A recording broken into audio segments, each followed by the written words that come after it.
Good morning students. Previous class में हम लोगों ने डिस्कस किया था यूरिन एनालिसिस को।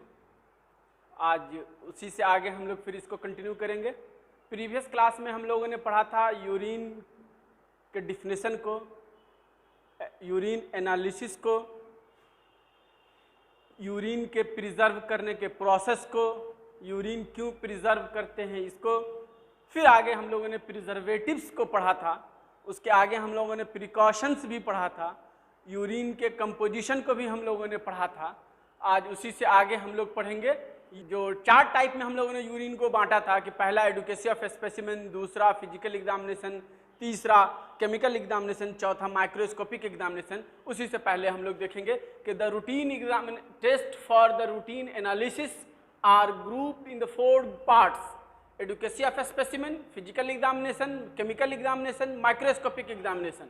इसी के आगे हम लोग लिखेंगे certain test are the graded according to their degree of accuracy. उसमें हम लोग देखते हैं कि एक स्क्रीनिंग या क्वालिटेटिव टेस्ट, इसको फिर अब यहाँ पे हम लोग बांटते हैं कि क्वालिटेटिव, क्वांटिटेटिव।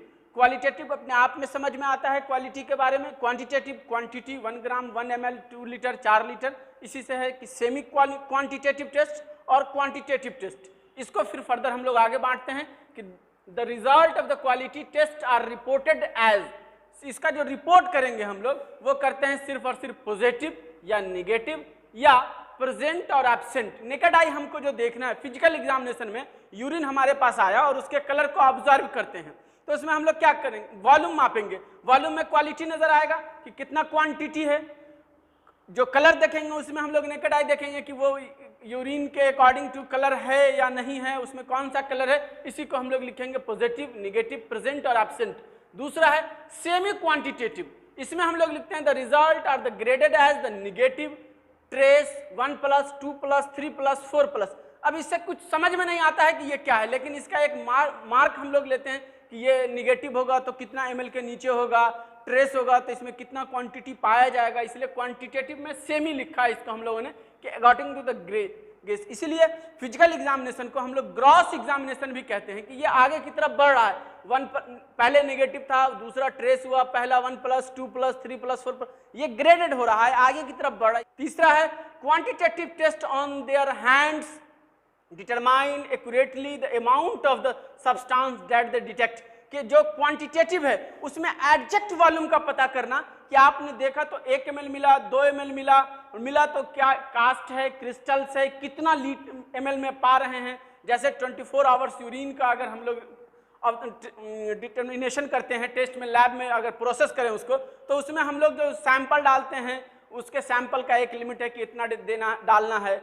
जो उसमें रिएजेंट हम लोग डालते हैं उस रिएजेंट के बारे में है कि रिएजेंट है, मिक्स करके छोड़ देना। अब नीचे जो मिला हमको सब्सटेंस, जो नीचे सेडिमेंट मिलेगा वो कितना मिल रहा है, वो एक्यूरेटली पता करना, इसी के बारे में हम लोग क्वांटिटेटिव टेस्ट करेंगे। तो इसका अब आगे हम लोग बांटेंगे इसको फिजिकल एग्जामिनेशन ऑफ यूरिन में।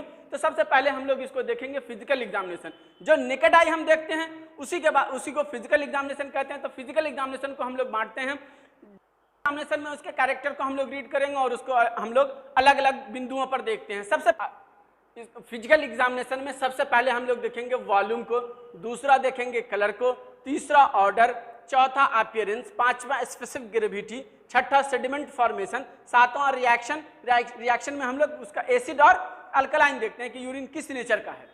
तो वॉल्यूम में हम लोग सबसे पहले लेते हैं कि वॉल्यूम कितना है। एक पेशेंट 24 घंटे में, कहा गया कि किडनी 24 घंटे में, जो इसलिए कि किडनी का ही वेस्ट मटेरियल है, तो किडनी 24 घंटे में 180 लीटर ब्लड को फिल्टर करता है, तो वेस्ट प्रोडक्ट 1.5 से 2 लीटर वो प्रोडक्ट वेस्ट बाहर करता है। अब हम लोगों के पास जो आएगा तो वो एवरेज नॉर्मल वैल्यू रखा गया है कि 600 ml से 2.5 लीटर, 600 ml से 250 लीटर ये एक नॉर्मल आदमी ये डिस्चार्ज करता है। ये एक 24 घंटे का है, ये 24 घंटा 24 आवर्स का होगा या पर डे का होगा, एक दिन का होगा। दोनों में कोई एक हो सकता है कि ये 24 घंटा लिखा जाए या पर डे लिखा जाए, एक नॉर्मल आदमी। वहीं पर एवरेज निकाला जाए तो एवरेज हम लोग 600 से 1200 ml लिखते हैं, एवरेज 600 से 1200 ml।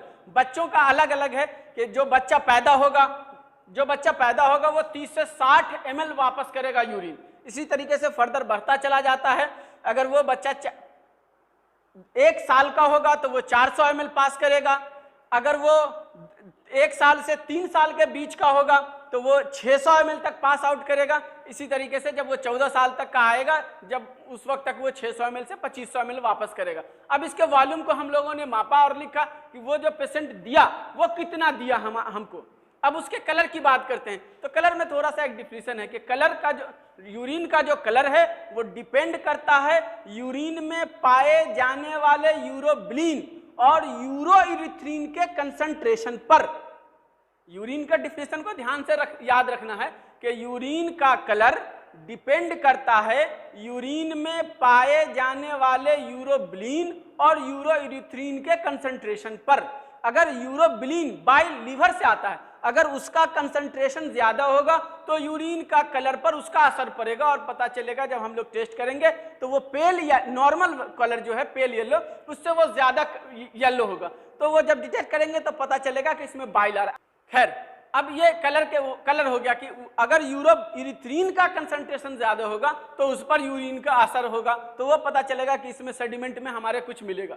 अब ऑर्डर है, तो ऑर्डर यूरिन के स्मेल पर पता चलेगा। यूरिन के बारे में कहा गया कि ये एक एरोमेटिक ऑर्डर रखता है, यूरिन एरोमेटिक ऑर्डर रखता है।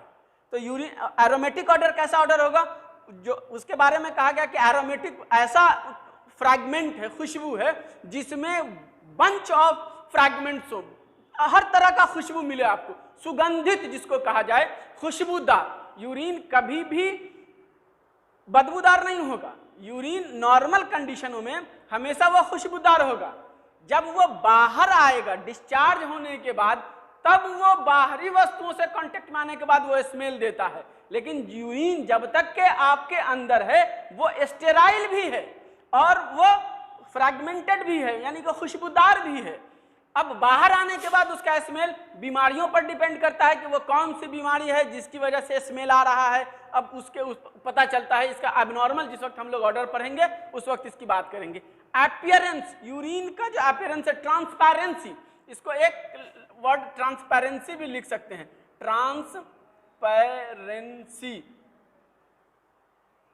पारदर्शी। यूरिन कभी भी गंदा नहीं होगा, यूरिन पारदर्शी होगा। अगर आप शीशे के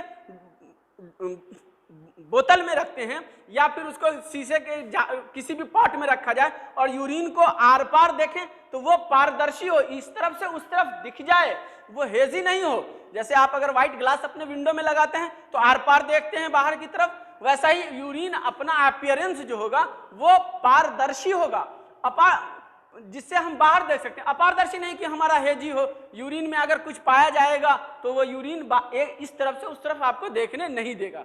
स्पेसिफिक ग्रेविटी के ये डिपेंड करता है किडनी के एबिलिटी पर कि वो कितना फिल्टर कर रहा है। स्पेसिफिक ग्रेविटी से यूरिन के किडनी के फिल्टर करने की एबिलिटी पता चलता है कि जो उसकी कैपेसिटी है फिल्टर करने की, उस कैपेसिटी को वो प्रॉपरली निभा रहा है या नहीं। जैसे इसकी मिसाल है कि अगर आप चाय की छकनी से चाय छान रहे हैं और आपके कप में नीचे सेडिमेंट ना मिलता हो तो वो छकनी अच्छी है, जाल अच्छा है कि जो आपने विंडो में नेट लगाया, बाहर से कोई भी ऑर्गेनिज्म, सूक्ष्म ऑर्गेनिज्म जो मच्छर है या उससे भी कोई दूसरी वस्तु बाहर अंदर ना आ सके, वही हमारा फिल्टर है।